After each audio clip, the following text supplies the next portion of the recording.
Right, so today I'll be showing you how to manage a dual SIM Samsung Galaxy Z Flip 7. So this is a dual SIM phone, but of course you only have one physical SIM card slot.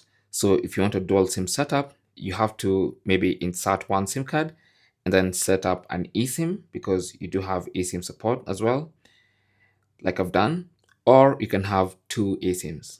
Okay, so depending on what setup you have, here's how to manage your dual SIM phone.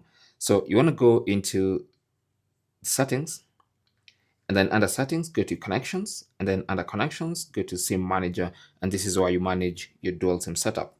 Now, for me, you can see I have one physical SIM and one eSIM in my dual SIM setup.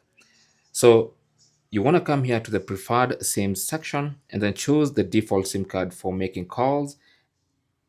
So tap on that. You can choose either eSIM 1 or SIM 1. So my physical SIM card is called SIM 1 and my eSIM is called eSIM 1. Now, of course, you can get into the SIM cards and rename them.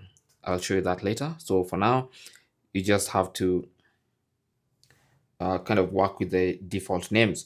So you can choose between eSIM 1 or the other SIM card, or you can choose Ask Always. Now, if you choose Ask Always, it means every time you want to make a call and you tap on the dialing button, it's going to ask you which SIM card you want to use to make that particular call.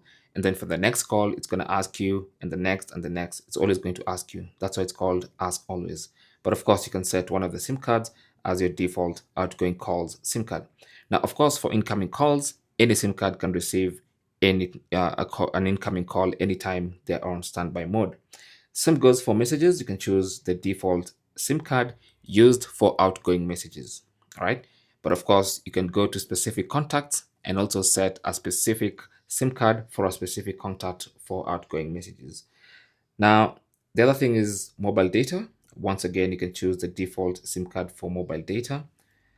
And then also you have data switching. So data switching basically allows this phone to automatically switch to the other mobile data SIM card in case the one you've set as your default is not working, or you're in a place that doesn't have network for that particular SIM card. Maybe it could be a different carrier. Data switching allows your phone to automatically switch to the one that's working. Okay. So you have more SIM settings. You have dual SIM always on, which basically allows you to forward calls to the other SIM card when one of the SIM cards is unavailable. All right. So you can set that up.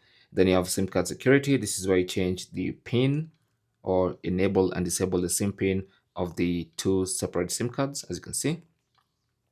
And then you have lock eSIM settings. So basically, you can lock eSIM settings with a fingerprint so that anybody does not have permission to come and maybe add an eSIM or remove an eSIM from your phone without authorization.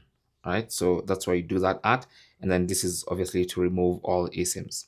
So that is basically how to manage a dual SIM Galaxy Z Flip 7. Thanks for watching.